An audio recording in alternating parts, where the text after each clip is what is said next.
President, I rise today to be able to talk about the Mission Act. Mission Act is a pretty remarkable transition that's happening right now in VA centers across the country, but I need to pause for just a moment, just in recognition of today's date.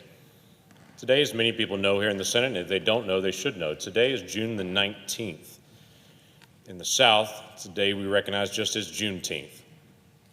Emancipation Proclamation was signed by Abraham Lincoln January the 1st, 1863. But it took 2 years for that information about the emancipation of the slaves to actually reach multiple areas of the South. The date that was officially recognized was June the 19th, and that's the day we recognize each year as June the 19th as Emancipation Day. In Oklahoma, in my great state, it actually didn't reach us until June the 14th, 1866, almost a year after it reached Texas. That's just how long communication took at the time to be able to get the information. But it is a remarkable thing to be able to think about. 154 years after emancipation reached the southern states and the word of that reached it, and after the end of the Civil War, that we still as a nation pause on June the 19th every year to remember how horrible it was to treat humanity as property. May we not forget where we were so that we never get close to that again. I know I came to talk about the VA. Being it's June 19th, I couldn't help but also talk about that for a moment. Let me go back to talking about the VA. So in 2014, the scandal breaks in the VA in Phoenix.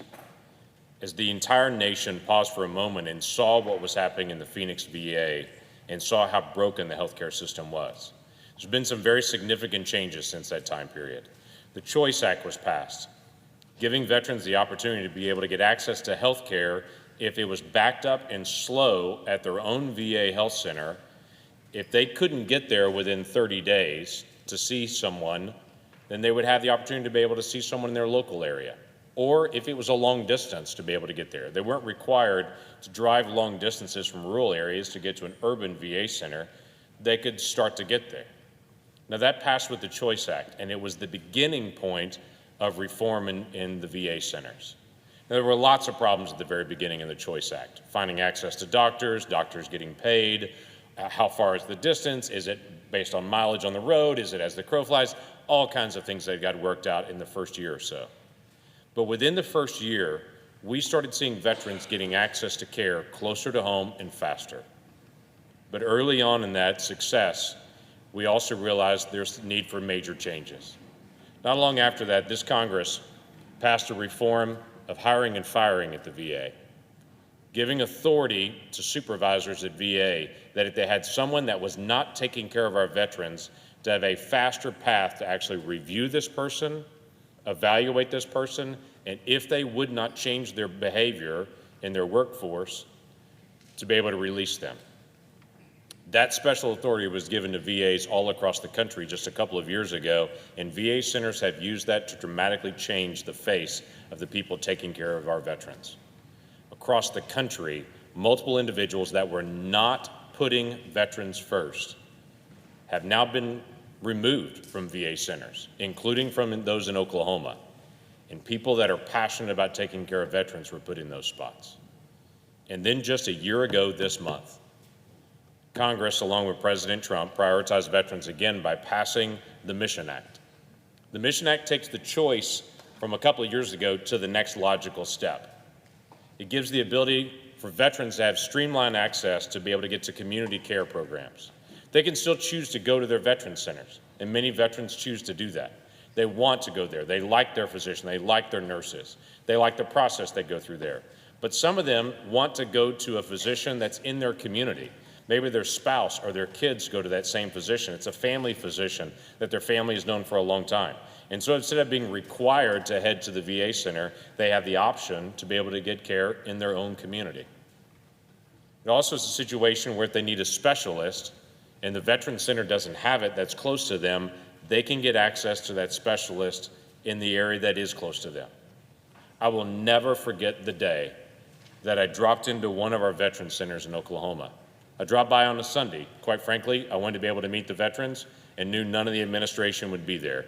and I could just talk to folks in the hallway, and there wouldn't be pomp and circumstance of a senator walking up and down the halls. So I got a chance just to be able to visit with veterans and see how they were doing, see how their care was going. And as I walked into one of the rooms and introduced myself and asked how his care was going, he said, "My care is going great. My doctors are terrific." I said, "Is this your first time to be in a veterans center?" And he said, "No, I've been in one before, but it wasn't here. It was in Seattle." And I said, "Did you live in Seattle?"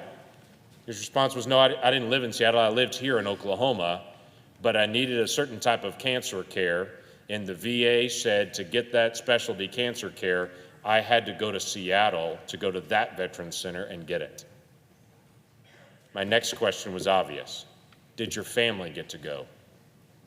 And he hesitated and said, "No, I was in cancer treatment for 6 weeks by myself because the VA wouldn't cover my family to go there."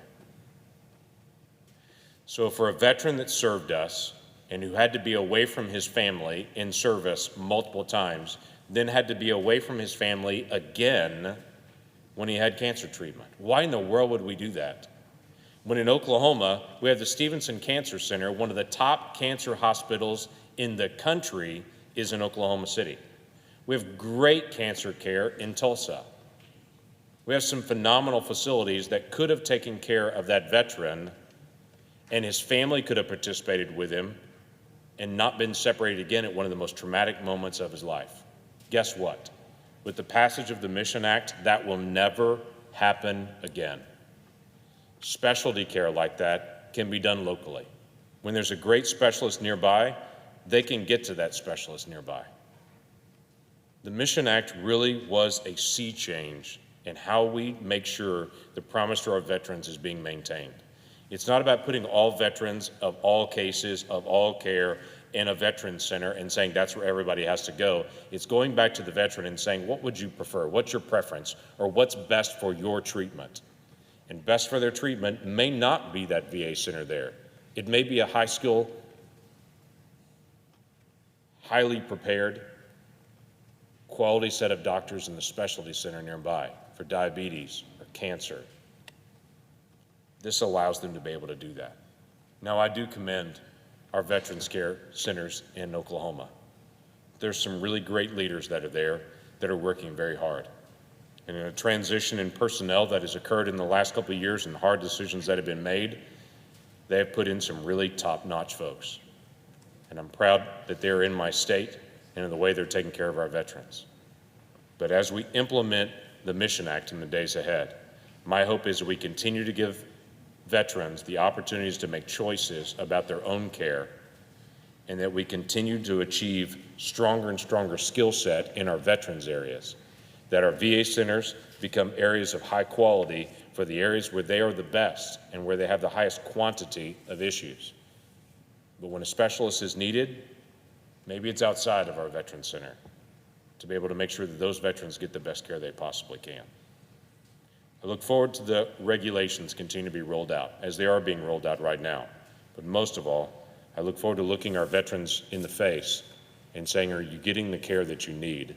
And hearing their answer of yes. That's what I look forward to.